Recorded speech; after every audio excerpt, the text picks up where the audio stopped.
freed. You're looking at a picture of American Judith Tai Ra'anan and her 17-year-old daughter, Natalie Ra'anan, shortly after they were released by Hamas. The two from Chicago are in Israel after being kidnapped 14 days ago. The IDF says they were being held in Hamas's network of tunnels.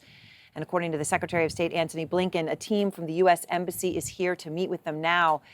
For their family, has been an unimaginable 2 weeks of anguish and grief and hope and fear. The Ra'anans were visiting relatives at the kibbutz of Nahal Oz, which is just a couple of miles from Gaza. It was attacked by Hamas. 12 people reportedly killed during that assault that we know of. Earlier this week, I spoke to Natalie's brother, Ben, and he told me the terrifying story of how his sister and stepmother were taken. She communicated with my father in Hebrew that she was okay for the moment. She was locking herself in the guest house, I believe, with my stepmother, Judith. They were hearing guns, they were hearing explosions, and they were going to try and remain as quiet as possible. From there, once the Israeli army was able to take back the city, there was broken glass on the inside of the guest house, and both Natalie and Judith were missing at that point. So at that time, Ben told me he was holding out hope, the hope that he would again hug his sister.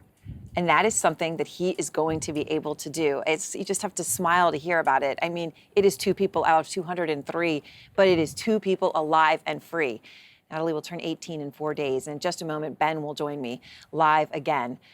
It was President Biden who spoke with both of the women. Judith and Natalie says he's overjoyed at the news. But of course, we're learning tonight there are still 10 Americans unaccounted for. That is in addition to the 201 people being held by Hamas at this hour, according to the numbers the Israeli government has put out.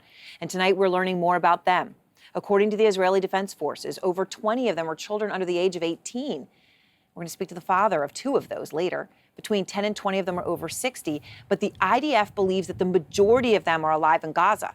One family this morning told me, well, we don't know if majority means just over half or almost all, but that's the most information the IDF has given out is the word majority. But shortly after the Ra'anans' release, Hamas released a statement claiming they are working with mediators in Egypt, Qatar, and other, quote, friendly countries in order to release more foreign national hostages. We don't know very much about their current conditions. We only know we had that one supposed proof of life video. We don't know when that was filmed of Mia Shem. And we also now have the picture of Judith and Natalie. We do know that any hostages in Gaza right now are being held captive in a place facing a humanitarian crisis. We have a lot to get to tonight. Nick Robertson is live along the Israel-Gaza border. MJ Lee is at the White House, and Clarissa Ward is live in Cairo, Egypt tonight. Oren Lieberman is live at the Pentagon with breaking news on that battle, those missiles fired towards Israel. I want to start with Nick Robertson because, Nick, I know there was a lot of activity where you are when the 2 hostages were released. What exactly happened? Yeah, absolutely fascinating, Erin, because throughout the day it had been really exceptionally quiet, quieter than it's been for so many days. No missiles, no rockets coming out of Gaza, no missiles going in, and not even any drones in the air. Really quiet, and it gave the impression, just the impression, that something was happening in the background today that was different. We had no idea. But just as that news was coming out that Natalie and her mother, Judith, were being released, Hamas, or one of the other groups inside Gaza, launched a massive salvo of rockets right at that time, headed towards central Israel. The Iron Dome intercepted them. Within an hour, they'd done it again, fired multiple rockets towards the center of Israel. They were intercepted again. And in that intervening hour, they fired 5 salvos into this area in Sderot. That is way more than they fired in an hour period that we've seen over the past week or so. So a kind of a significant turn in action by Hamas or one of the other groups right at that moment of release. Was it a signal that they just that they were ready to continue to fight? Or was it a sign that they've been able to use that time when they weren't under fire and drone surveillance to set up some rockets? It's not clear. But that was such a dramatic change of events right at that moment of release. The Israelis returned with some artillery strikes, some missile strikes. But again, now back to that aura of sort of quieter than it has been. Erin? All right, Nick, thank you very much. And I want to go to MJ Lee at the White House because MJ, we were saying Biden has spoken now to both Judith and Natalie. What more have you learned from your sources about how this happened from the American side and what's next? Yeah, Aaron, the White House says that President Biden had this message to convey to the two women when he spoke with them earlier, that the two women would have the full support of the U.S. government as they recover from what he said was this terrible ordeal. And there's no question that this is a moment of triumph for this president, who had said that as president, there was no higher priority for him than securing the release of these American hostages. But there's no question that the work is not over. Secretary of State Antony Blinken saying tonight that there are at least 10 Americans unaccounted for and that some of them are being held hostage. He couldn't say anything about the condition of those American hostages. But Aaron, it is very, very clear that U.S. officials worked closely with their Israeli counterparts to gather any intelligence that they could about these American hostages. We know that it was the Israelis that told U.S. officials that some Americans were believed to be alive. We also know that there was close coordination with Qatar. Both President Biden and Secretary Blinken saying thank you to their Qatari counterparts after the release of these two women. But Aaron, it's just worth underscoring that given the sensitivities and given the ongoing efforts to try to secure the release of more hostages, U.S. officials right now are very loath to share any detailed information about how exactly Judith and Natalie Renan's release was able to be secured. All right, MJ, thank you very much. And Natalie's brother, Judith's stepson, Ben Renan, is out front now, and he is speaking for the family tonight. So, Ben, we talked days ago, and you're talking about your sister and how she loved art, and she wants to be a tattoo artist maybe, and you were praying you'd have the chance to hug her again. And wow, what a night. I mean, how did you find out your sister and your stepmother were freed? I found out from the news.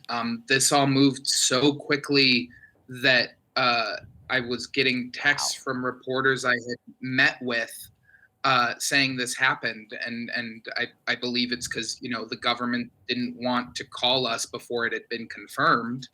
And it was just a surreal thing. I was taking the first 2 hours of the day before I jumped on all of these things that I've been doing for Natalie, just for myself. And I was playing a video game, and all of a sudden I'm getting all these texts that, they're coming back. Oh my gosh, that is incredible to find out that way. And I think, Ben, it just makes everyone realize that they had no idea if it would happen, or just as you said, come together at the last second.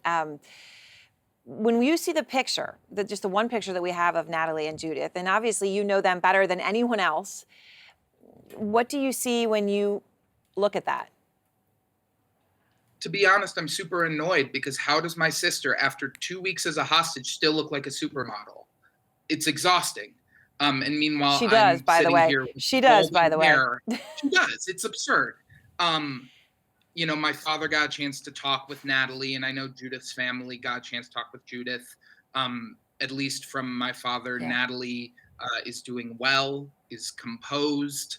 And as I said to you a couple days ago, we are ready to start this incredible journey of healing and trauma relief for her. And, she has a full support of friends and family. And what I've realized is strangers who care about her, who want her to succeed at whatever she wants to do.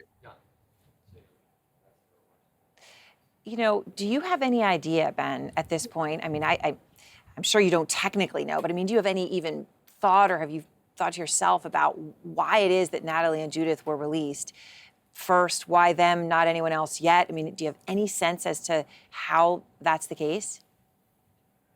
I don't know. What I do know is that, what I told you a couple days ago, that they're not politicians. They're not people with intense feelings about Gaza, Palestine, Israel. They are Israelis, but they are lovers, and they are people lovers. And so I truly believe it was something to do with that. And it's important for me to also say that there are people hurting who are hostages that didn't get the same beautiful news that my family got today. And there are families all over in Gaza and in Israel that are experiencing a loss that I can't even imagine. And my family just went through this. No, I know. I can only imagine there's a sense of guilt too. I was talking to a father who's still missing his little girls 2 and 4, and I asked him how he felt about this news. And, he said, oh, I just miss my children so much. But of course, I'm so glad for you, right? I mean, right? But there's this, right, there's a deep sense of grief still for so many. Do you know, Ben, when you'll be able to speak with her? We have heard tentatively she might be coming back to Chicago sometime early next week, but that's all dependent, obviously, on what the hospitals say and making sure that their physical well-being and their mental health well-being is at least okay for them to come here and start this next stage.